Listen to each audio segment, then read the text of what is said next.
इस सम्मेलन में कार्यकर्ताओं ने पिछले 5 साल में जो कुछ घटनाएं उनके साथ घटित हुई है, किस तरीके से उनका अपमान हुआ है, किस तरीके से उनको आर्थिक नुकसान पहुंचाया गया है, किस तरीके से राजनीतिक दृष्टि से उनको प्रताड़ित किया गया है, इस पर कई बातें खुलकर सामने आई है। आम कार्यकर्ताओं के भाव कहने का अंदाज यही है कि पिछले 5 सालों में यहाँ के स्थानीय विधायक मारू जी ने जो आचरण व्यवहार किया है वो भारतीय जनता पार्टी की मान्य परंपराओं के विपरीत है। इससे पार्टी को नुकसान पहुंचा है और हम सब कार्यकर्ता ये चाहते हैं कि भारतीय जनता पार्टी के शीर्ष नेतृत्व उम्मीदवार को बदले और हमें भारतीय जनता पार्टी की जिताने के लिए मार्ग प्रशस्त करने का अवसर दे। देखिए आज नहीं, इसके बारे में कुछ कहना ठीक नहीं है। मैंने जैसे बताया कि कल हम कार्यकर्ता जाएंगे भोपाल, उसके बाद जो फैसला होगा करेंगे।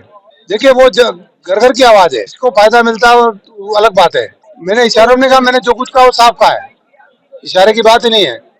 मैंने सीधा कहा कि भाजपा को मनासा में बचाना है, आतंक को बचाना है, तो इसको तो नहीं आने देंगे। मुख्य आरोप उसका व्यवहार है, भ्रष्टाचार है, आतंक है और पार्टी विरोधी गतिविधियां है।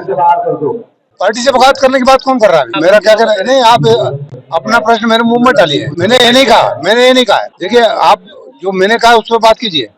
मैंने यही कहा है कि पार्टी से हम आग्रह करेंगे कल जाकर कि आप उम्मीदवार को बदल दीजिए, और नहीं बदलेंगे तो कई रास्ते हैं। जनता तो हराना चाह रही है, हम उसमें क्या करेंगे? तो मैं क्यों नहीं कहूंगा? क्या संदेश देंगे? यही कहेंगे आतंक खत्म करना है, यही कहेंगे भ्रष्टाचार खत्म करना है। वो भी मैंने बता दिया है, उसकी लाठी में आवाज नहीं है, निर्णय हो जाएगा। आप कुछ भी कहे, मैं आपके कहने से नहीं कहूंगा। मैंने जो कहा उसका इंटरप्रिटेशन कुछ भी कर सकते हैं, मुझे कोई एतराज नहीं है, पर मैंने जो कहा है वो मैंने कहा है। देखिए अगर कांग्रेस 4 कैंडिडेट बदल सकती है तो भारतीय जनता पार्टी को अगर मनासा जीतना है तो क्यों नहीं करना चाहिए? जब इतने कार्यकर्ता चाह रहे हैं, ये कार्यकर्ता कोई किराए से तो नहीं आए।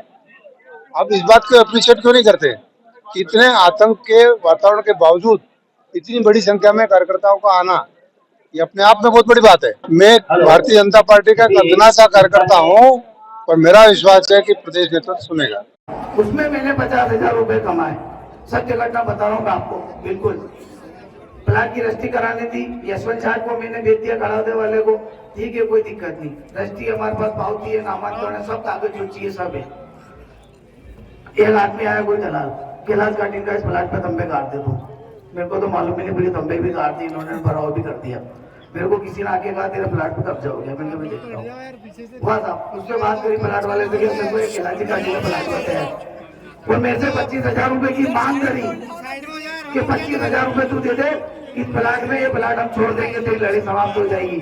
नहीं हुआ, विवाद हुआ और विवाद के बाद 4 लाख रुपए दिए हमने उस प्लाट के और रजिस्ट्री कराई। अभी मेरी बात, मेरे पास बहुत सारी बातें मैं करना नहीं चाहता हूँ। चावला जी चुनाव लड़ेंगे, ये कार्यकर्ताओं के मान सम्मान की लड़ाई है। चावला जी मैं कह रहा हूँ, चावला जी मैं कह रहा हूँ, चावला जी मैं कह रहा हूँ, कॉर्पोरेशन मंडल में रुपये भी मत देना। आप चुनाव लड़ो। पहले भी द्वारकापुरी में सम्मेलन किया था और कार्यकर्ता उधर उधर भटके। मैं आपसे निवेदन कर रहा हूँ, इन कार्यकर्ताओं के भरोसे इनकी मान सम्मान और इनकी रक्षा आज से आपको करना है। ये आप मंचासीन अतिथियों के सारे यहाँ पे आए। मैं मेरी बात को समाप्त कर, भारतीय जनता पार्टी का कार्यकर्ताओं से पैसे ले रहा है, इसको रोको। आपने मेरी नहीं सुनी। एक एक नाम लेके गया मैं आपको, एक एक नाम गिना देता हूं मैं आपको, किस किस से पैसे लिए कार्यकर्ताओं से। उसके बाद मारू जी आपने मेरी नहीं सुनी, आपकी और मेरी लड़ाई वहां से चालू हुई। मैं दबा नहीं, 5 साल तक मैंने बराबर की लड़ाई लड़ी, मंच पे बैठे इनके सहारे। माननीय देवड़ा जी के सहारे लड़ी, माननीय हितानंद जी के सहारे लड़ी, माननीय वीडी शर्मा जी के सहारे लड़ी, माननीय सांसद जी ने मेरा साथ दिया और भी कार्यकर्ताओं ने मेरा साथ दिया। क्यों दिया? कि मैं कह रहा था बार बार के मंडल अध्यक्ष पैसे ले रहा है। मेरे दुकान के पास में कालू सेन है, उससे 1,70,000 रुपए लिए। एक चौधरी दुकानदार है हड़मदिया का, उससे 10,000 रुपए लिए मदन रावत ने। अनुदान का पैसा कुकड़ेश्वर मंडल में कम से कम 10 लाख रुपए पड़े हैं, तो 5 लाख रुपए मदन रावत ने लिए। मैं नाम नहीं गिनाना चाहता हूँ, इतने लोगों से पैसे लिए। अभी वर्तमान में 5,000 रुपए लिए कार्यकर्ता से।